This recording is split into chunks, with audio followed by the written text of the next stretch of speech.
the heavenly channel begins to extend into the mortal worlds through the tear in space. It resembles molten lava, flowing through roofs and consuming anything it touches. Xiao Lu, looking scared, asks what the thing is, while Man orders others to protect Liu as the heavenly channel starts surrounding them. Someone warns Xiao Meng to watch out as a bolt of lightning comes hurtling towards her from behind. Before the lightning can strike her, Bai intercepts it with his own attack. Bai looks up and remarks, "It's annoying." He wonders what Saishio might have done to the heavenly realm. He gazes at the hole through the space and observes more heavenly channel flowing in. The system warns of the expanding heavenly channel, threatening to devour the entire moral world if unchecked. Urging Bai to act, he reassures, vowing to prevent such a calamity. Saishio, pleased with everything that is happening, exclaims that it is the manifestation of her fusion with the heavenly way. She questions Bai on how he plans to fight against the heavens itself now. She sends a few slimy, tentacle-like appendages toward him. A fire ignites in Bai's eyes. As the slimy things lunge at Bai from all directions, his body begins emitting a green mist. They encapsulate him completely. A huge explosion occurs, blowing the thing encapsulating Bai into countless pieces. The blown-off pieces scatter everywhere. They fall onto house roofs. Bai's disciples have protected themselves by summoning a shield around them. The thing that was coming out of the tear in space starts coming out of the ground too as Xiao Lu notices it and shouts in annoyance. She tries to destroy it but realizes it's indestructible, while Man reminds them that their top priority is protecting Liu and tells them to stay together. Another bolt of lightning comes hurtling towards them. Like before, it strikes Xiao Meng, who falls flat on her face because of it, questioning why it only targets her. Man hopes Bai can solve the situation as soon as possible as the Demon King offers Liu to carry her. The sky roars as large waves of lightning thunder across it. Bai's body is covered in spiritual energy and he is glowing like gold. The system issues a warning saying Bai's usage of spiritual energy has exceeded the limit, but Bai tells it to shut up and says even if he has to drain all of the spiritual energy of the worlds, he won't hesitate if it comes to defending Qinghuan Peak. Bai turns at Caxus and mocks her power of heavenly way, calling it dog's hit, and says he will let her know that if he can rip apart the heavens then he certainly can seal them too. He goes straight for the hole in space and seals it with his spiritual energy. Caxus, who is shocked at seeing this, wonders how can a mortal in mortal realm use such a tremendous amount of spiritual energy. She notices the Pangu acts of creation and lets out a laugh, admitting she was no match. Bai calls her crazy as Caxus leaves. He questions himself if all those who pursue immortality would become like her. He looks at the axe in his hand as it starts falling apart and tells it that it has worked hard. Large droplets that look like gold start falling from the sky. Xiao Lu looks up at the sky and says that it's finally over. She admits that the Golden Core tribulation is probably something which no one might have experienced before. Liu calls out for Man, who supports her exhausted body from dropping down. Liu expresses her exhaustion, stating she can't continue, her tiredness evident in her eyes. Man lets others know that something is wrong with Liu's quenched body. Bai flies down as he asks what happened to Liu, and Xiao Lu responds saying Liu can't hang on anymore and requests him to say something to her. Man smacks Xiao Lu on her head, telling her to stop talking nonsense. Bai commands Man to bring Liu to him. Liu, still unable to stand up and with eyes closed, calls out for her master as Bai suggests her not to talk and lie down first. Xiao Lu asks if it will be fine and Man replies saying that with Bai around everything will be okay. Bai says that Liu's condition is such because she missed the final step of the Thunder Tribulation process. Man asks where they will find one to complete the process. Looking worried, Bai says that unless they find a Thunder Attribute Cultivator contaminated with energy of the Heavenly Thunder, Liu will suffer heavy injuries. Xiao Meng shouts with determination that they shouldn't wait any longer and quickly look for such cultivator. Everyone stares at Xiao Meng, thinking their intentions aren't any good. She asks them what are they planning to do with her. She attempts to flee, yelling for them to stay away from her, as a huge burst of lightning erupts. The Thunder Tribulation process, the final step, proceeds. Liu opens her eyes and finds Bai and Man staring at her, both with a smile on their faces. She calls out to her master and Man. Liu recalls having missed the final step and realizes she has successfully completed her Golden Core. She asks Bai where he found another Thunder Cultivator for her final process as Bai smirks and tells her to count herself as lucky. Liu sees Xiao Meng passed out in Xiao Lu's arms and realizes she must be the Thunder Cultivator. Xiao Lu states that Xiao Meng needs emergency treatment and orders them to bring the grass that she had used the day before to wipe her ass. Bai tells others that he will go to the Deacon Hall first to clean up the mess and then rebuild Qinghuan Peak, and says they can do whatever they want. In the heavenly domain, Caxis is losing her mind, repeatedly chanting Man's, Liu's, and Bai's names, vowing to be their demise the next time they meet. Bai descends with a bag of money, condemning those demanding 50,000 spirit stones to repair houses as black-hearted, pondering alternative income sources. As Bai unearths the buried weapon, the system directs him to a designated location to seek and accept a new disciple. Bai is surprised at this. Turning to the system, Bai queries about the purpose of the blue bar displayed, to which the system responds that it signifies a countdown until his disciple's demise if not rescued. Bai is shocked and asks if it's true. The system confirms. While others are busy setting up tents, Liu feeds Xiao Meng carrots. A message sent by Bai arrives, addressing Yu. The messenger instructs Liu to bring Xiao Meng to the main peak's transportation gate, prompting Liu to ask if something is amiss. Bai requests their assistance in locating their junior and his new disciple. Two hooded figures pass by. One asks the commander if everything is ready, and the commander, referring to the hooded person as Old Master, confirms. Raising his arm, he orders the soldiers to take their positions.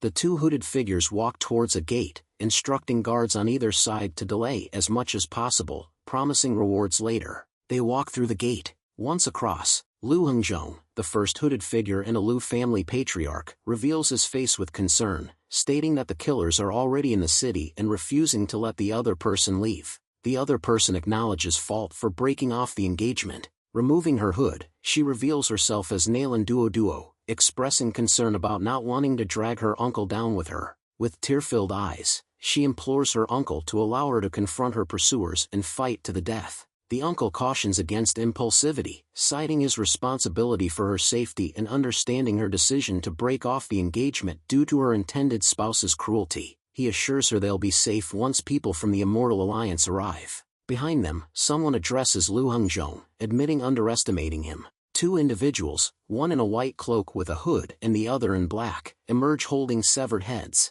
Lu identifies one head as Zhong'er and questions the motive behind the brutal killings, expressing outrage over the deaths of 163 members of Nalan's family. The black-hooded figure, armed and appearing behind Lu, reveals their killing for the palace lord's amusement and declares it's time to send Lu to his family too. He gravely injures Lu with his weapon as Lu shouts for Nalan to run. Lu is mercilessly killed. Bai, Liu, and Xiao Meng travel on a flying boat to rescue Bai's new disciple. Liu stops Xiao Meng from eating the melon, explaining it's for their new junior sister. The system informs Bai that Nalan Duo, aged 19 and the third young miss of the Nalan family, possesses a high-grade extreme profoundine meridian and is engaged to Xiao Ping of the Xiao family. The system shows a flashback where Nalan breaks the engagement with Xiao Ping, asserting that the decision was hers alone. At 14, Xiao Ping experienced a cultivation deviation, losing all his spiritual powers. Xiao Ping interpreted the breakup as deep humiliation, intensifying his cultivation efforts, eventually rising to become the new palace lord,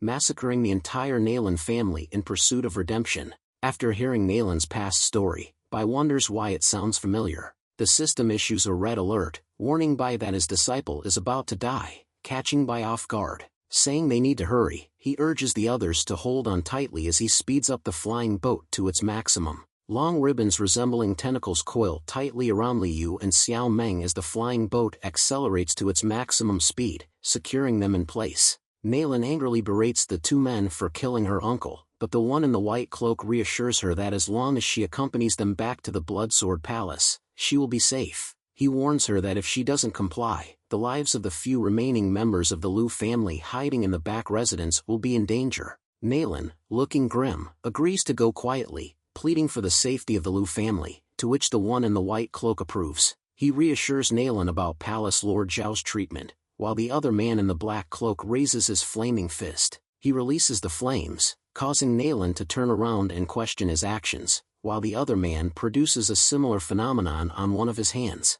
He slams that hand into Nalan's stomach, catching her by surprise and causing her to splutter blood from her mouth. She cries out in pain as the man laughs. Clutching her stomach, Nalan calls them monsters, as the man in the white cloak reassures her. Furious, Nalan threatens to take them down, denouncing them as demon spawns. Whimpering, she struggles as blood spills from her mouth, unable to use her spiritual abilities. Collapsed, she watches the man in a white cloak stand over her, laughing mockingly. Nalan looks up, her face reflecting surrender to despair. The man envelopes Nalan in inscribed stripes, sealing her powers, acknowledging the palace lord's caution. The other guy questions if he's done, and the man in the white cloak responds, questioning what if he isn't. Carrying Nalan, he reproaches the black-cloaked man for drinking mortal blood, promising a reward upon returning Nalan to the palace. They notice something speeding towards them as they're about to leave. They swiftly retreat as something crashes down where they stood moments before. The one in the white cloak demands who dares to obstruct the Bloodsword sect.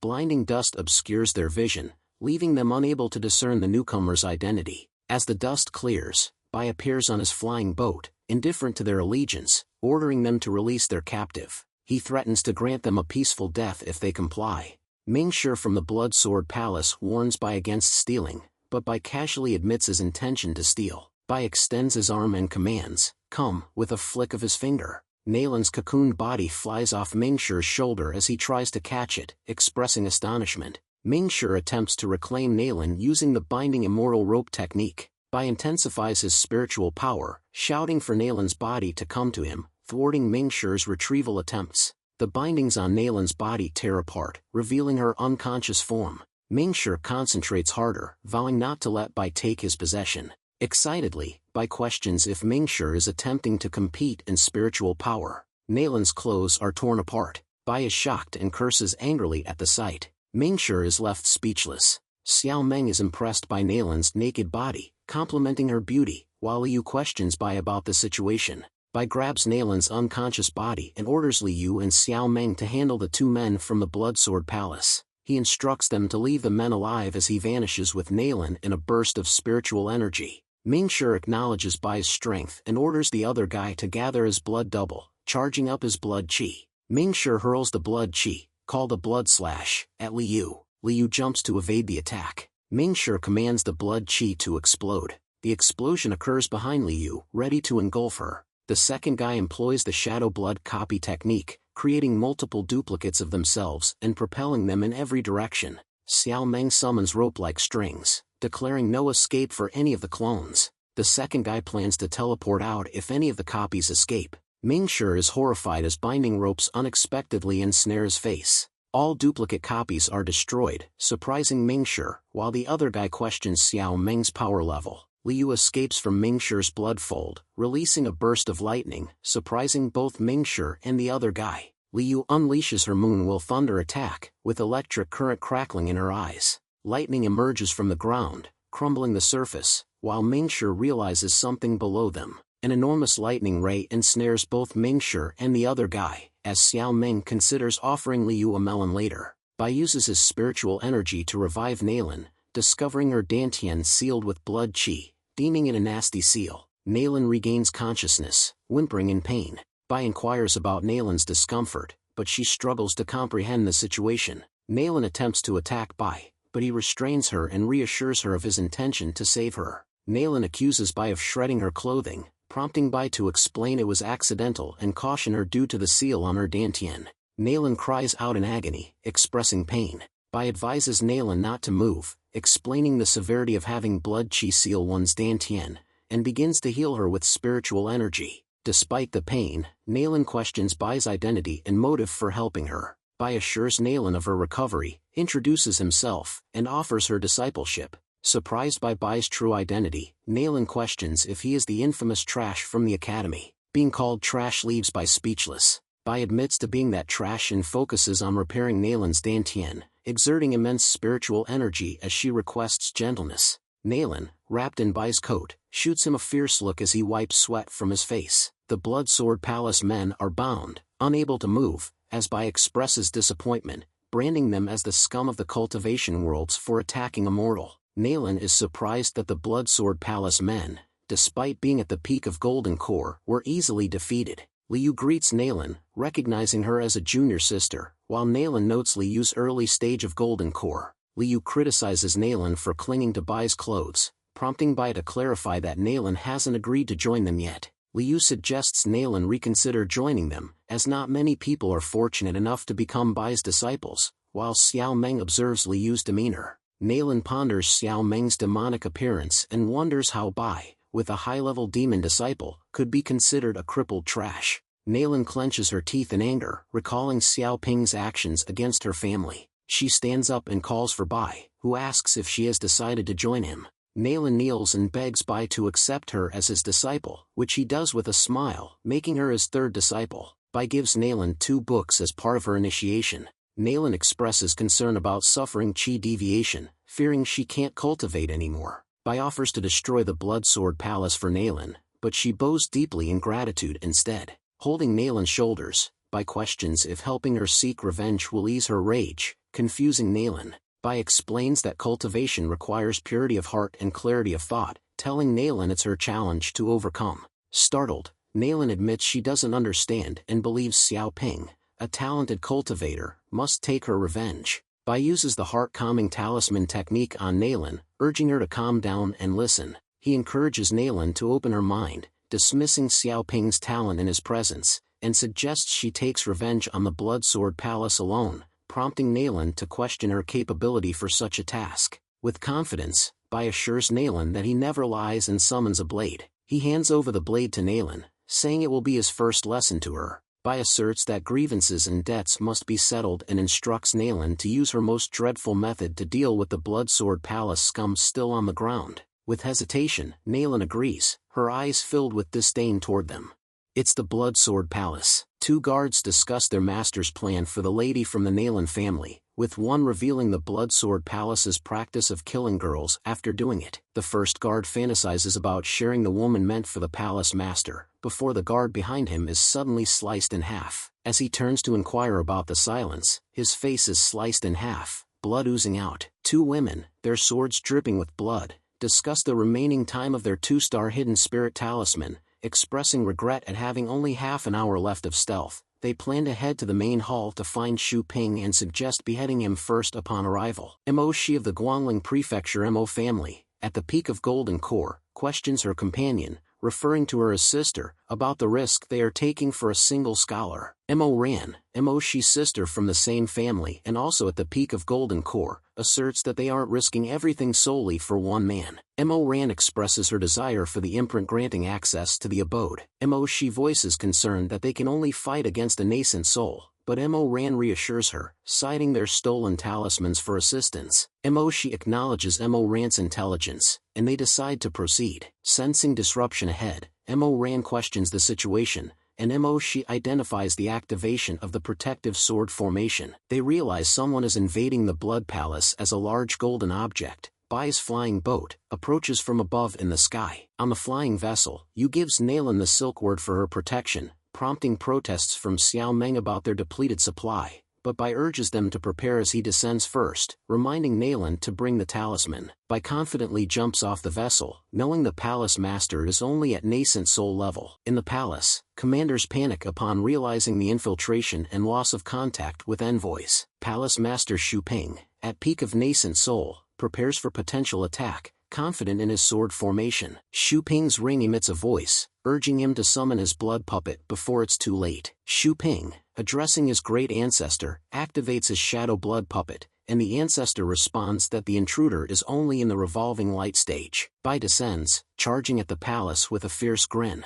Bai crashes, causing a massive explosion and forming a colossal crater amid swirling dust and smoke. Surveying the aftermath, Bai acknowledges his excessive force but hopes no one in the nascent soul realm perished. Spotting Xu Ping, he's relieved to find him alive. Xu Ping activates his blood qi. Observing from afar, the sisters note Xu Ping's survival due to his blood qi, with Mo Ran suggesting moving closer to watch the fight, while Mo Shi hesitates due to recent danger and their reliance on talismans. Mo Ran reveals possession of the 3-star Divine Way talisman for their escape, eagerly anticipating Xu Ping's defeat. Excited for the battle, Mo Ran instructs Mo Shi to hide their qi, teasing her reluctance to accompany her next time. Bai senses the Mo family girl's presence, showing concern. Choosing not to engage unless they interfere, Bai focuses on stopping Xu Ping's escape. Xu Ping, surrounded by blood qi, questions why they aren't leaving. The ancestor explains that their qi has been detected, making escape impossible, and suggests bargaining with Bai. Xu Ping looks up at Bai and inquires about his identity. Bai introduces himself to Xu Li. Mo Ran notes Bai's previous injury,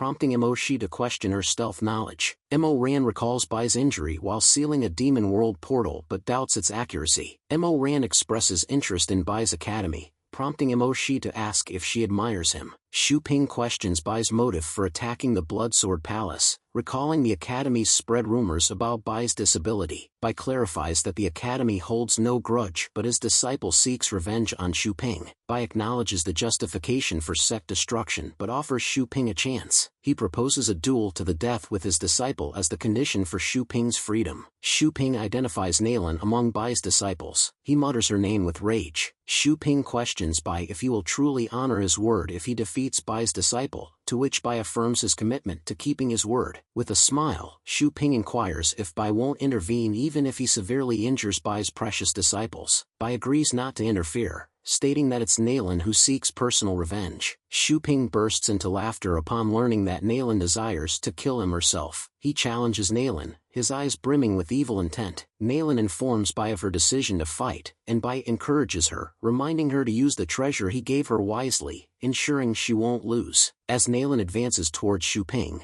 Liu expresses her concern to Bai about Nalan's well-being. Liu acknowledges Xu Ping's formidable nascent soul stage, recalling Bai as the only one she's seen defeat opponents 3 stages above, while Xiao Meng fears Nalan's confrontation with Xu Ping will result in her demise. Bai reassures them of Nalan's safety, affirming his commitment to protecting her, though Xiao Meng questions if he'll intervene during the fight. Bai implies Xiao Meng must fulfill her role if needed, to which Xiao Meng pledges to do her duty. Liu calls out to Nalan, witnessing her struggle in the fight. Xu Ping ensnares Nalan with his blood qi, rendering her immobile, and taunts her for daring to challenge someone of his nascent soul realm, ridiculing her as pathetic. He savors his impending torment of Nalan, vowing to subject her to slow torture and humiliation before her master, intending to reciprocate the suffering he endured. Undeterred, Nalan defiantly retorts to Xu Ping, declaring that he'll be the one to endure suffering. Amidst a massive explosion, Xu Ping coughs and berates Nalan for choosing self-destruction to evade torment. Realizing Nalan's resilience exceeded his expectations, Xu Ping feels he underestimated her. Emerging from a silk cocoon, Nalan calls out for Xiao Ping. She reminds Xu Ping of massacring her and Lu's families, totaling 206 lives. Her eye glowing with fury, she declares vengeance for her kin. Observing the battle from the side, Xiao Ping remarks that even though the silkworm can resurrect one's physical body, the pain is very real, expressing admiration for Bai's new disciple. Shilu nervously bites her nails, as she watches Xu Ping effortlessly destroy the silkworm's cocoon she created, prompting Bai to reassure her to stop complaining and promise compensation later. Liu expresses concern over Nalan's inferior strength compared to Xu Ping, despite the life-destroying talisman Bai provided. Bai explains that Nalan's innate talents require life and death battles for full activation. Bai assures Liu that once Nalan achieves her potential, Xiao Ping won't stand a chance, explaining that the treasures are merely accelerants for her growth. Another explosion rocks the battlefield, intensifying the struggle. Shocked, Xiao Ping realizes Nalan's resilience, admitting he's nearly depleted his blood puppets. With Nalan's increasing strength, Xiao Ping worries about his failing puppet. Nalan, preparing for her final self-explosion, acknowledges the vast power gap between them. Irritated, Xiao Ping readies himself as Nalan persists in her advance. Nalan struggles to activate her last self-explosion talisman, concerned about her depleted spiritual power. Surprised, Xiao Ping observes Nalan's dilemma. Realizing Nalan's spiritual depletion, Xiao Ping ridicules her, using his qi to knock her down. He beckons Nalan to him, seizing her waist with his qi as she coughs. Binding Nalan tightly, Xiao Ping taunts her, asserting she lacks the power to seek vengeance. He transforms his puppet into Nalan's father's head, professing love, unsettling Nalan. Xiao Ping reveals his puppets are made from Nalan's family, questioning her enjoyment of explosions. Nalan's father's head explodes, causing her anguish. Amid Nalan's screams, Xiao Ping mocks her, asking if she likes the explosion. Laughing, he torments Nalan as she suffers. Multiple heads sprout from the puppet, each calling Nalan's name. Horrified, Xiao Meng and Liu want to intervene, but Bai restrains them, citing Nalan's karma. Bai urges trust in Nalan and himself, his determination evident. With Nalan immobilized, Xiao Ping prepares to strike her with a sword formed from his qi. Charging at Nalan with triumphant glee, Xiao Ping prepares to strike. He swings his sword at Nalan. Bai and Liu react with shock. Opening her eyes, Nalan's gaze exudes a deadly intensity. Xiaoping recoils in agony as his attacking hand decays. Dark wings emerge from Nalan's back as her transformation begins. Nalan's monstrous appearance terrifies Xiaoping. She unleashes a shockwave with a swipe of her wings, narrowly missing Xiaoping. Confused and in pain, Xiaoping consults his ancestor about Nalan's power. He is warned about the dangerous toxin meridian and urged to use all his resources to survive. Xiaoping invokes the blood-bound sword technique, brandishing the abyssal hell slash. With a menacing cry, he aims a lethal blow at Nalan. Nalan swiftly evades his attack. Seizing the opportunity, Nalan counters, leaving Xiaoping unable to react. Her strike connects, sending Xiaoping crashing into the ground amidst flying boulders. Standing over him, Nalan delivers a punishing punch to his bloody face. As Xiaoping's blood puppet weakens, he pleads to his ancestor for salvation. Nalan launches another assault as Xiaoping's desperation grows. Raising her wings menacingly, Nalan prepares for the final blow. With a gaze filled with hatred, Nalan delivers the decisive strike. Nalan's attack crushes Xiaoping's head, finally avenging her family. The ring detaches from Xiaoping's finger, levitating with blood qi as it questions Nalan's lack of contentment after defeating Xiaoping, leaving her startled by the unexpected event of a speaking ring. Using more blood qi, the ring positions itself where Xiaoping's neck once was and cautions Nalan against arrogance, emphasizing the folly of youth. The ring strikes Nalan, propelling her backward with force, warning her that she will face severe consequences. Bai catches her in midair, praising her for her actions and assuring her to leave the rest to him. Xiaoping's body rises to its feet amidst a great uproar of blood qi. Great splatters of blood rain down, prompting Mo Ran to stretch out her palm to collect the drops as they fall on it. She exclaims about the heavenly phenomenon, while Mo Shi inquires if it's the exclusive entity attainable solely in the Great Ascension realm. The ring has seized control of Xiaoping's lifeless form, transforming him into the formidable blood sword ancestor, Shui Wuchen, emanating a terrifying aura as he acknowledges Bao's remarkable courage. The blood qi of Shui Wuchen looms over the highest mountains, crackling with lightning. Full of anger, Shui Wuchen expresses his frustration over his mountain's destruction and the loss of his disciple, causing stones and boulders around him to fly. He clenches his fist. Stones and boulders hurl toward Bai and his disciples, but Bai swiftly erects a protective shield around them, with Liu expressing concern for Nalan's condition, while Xiao Meng assures her that Nalan will be fine under Bai's care and will awaken soon. Shui Wuchen questions Bai's viciousness and intent to destroy the Blood Sword Palace legacy, asking if he fears karma. Bai smirks, stating he's not afraid of karma but embodies Shui Wuchen's karma, questioning if Shui Wuchen comprehends the concept. Bai confuses Shui Wuchen by questioning the link between his destruction and himself, summoning his puppets. Bai's puppets attack Shui Wuchen. A massive explosion ensues, with Bai standing close to it, shielded from harm. Mo Shi observes Bai's use of a self-destruct talisman, recognizing his puppet's superiority, while Mo Ran awards Bai 10 marks in her diary. A damaged puppet of Bai's falls near Mo Shi. Mo Shi shows it to Mo Ran upon picking it up. Mo Ran examines the puppet, noting its unique carvings, while Mo Shi worries about explosions. Mo Ran reassures her, explaining the harm talisman inside has already been triggered. Mo Shi plans to return the puppet to her family's talisman craftsman for further analysis. Shui Wuchen, visibly enraged, begins to heal his injuries caused by the explosion, angrily calling out Bai's name. With a scowl, he declares that Bai is humiliating him. Sending a fierce attack towards Bai, Shui Wuchen curses him to die, but Bai advises him not to be so agitated, mockingly referring to him as an old thing. Bai prepares to unleash the 4-star sacred talisman, the immediate slash. Shui Wuchen appears shocked upon hearing that it's a sacred talisman. The talisman strikes Shui Wuchen. His body is sliced into numerous pieces and falls to the ground. Liu inquires if the battle is over, and Bai confirms, urging her to allow him to dispose of the remains to prevent environmental pollution. Xiao Meng points at the severed parts of Shui Wuchen's body, suggesting he might still be alive, prompting Bai to joke if he's akin to a cockroach. Shui Wuchen's willpower projection materializes and concedes defeat, stating that Bai killed his only disciple. It moves toward Bai's disciples. Shui Wuchen's projection chops off Xiao Meng's head, declaring that he'll take one of Bai's disciples in return. Holding Xiao Meng's head by her hair in his teeth, Shui Wuchen's willpower projection laughs and taunts Bai about losing a disciple. Bai acknowledges Shui Wuchen's tricks and challenges him to execute Xiao Meng if he can, as a cocoon appears beside Bai, glowing and trembling. From inside the cocoon, Xiao Meng emerges, angrily asserting that she is not Bai's disciple. Shui Wuchen's projection is speechless at the sight, some strands of Xiao Meng's hair still clutched in his teeth, as Xiao Meng orders him to descend, indicating her frustration. Shui Wuchen's willpower projection threatens to shred Bai upon his real body's return, prompting Bai's remark on the classic villain line,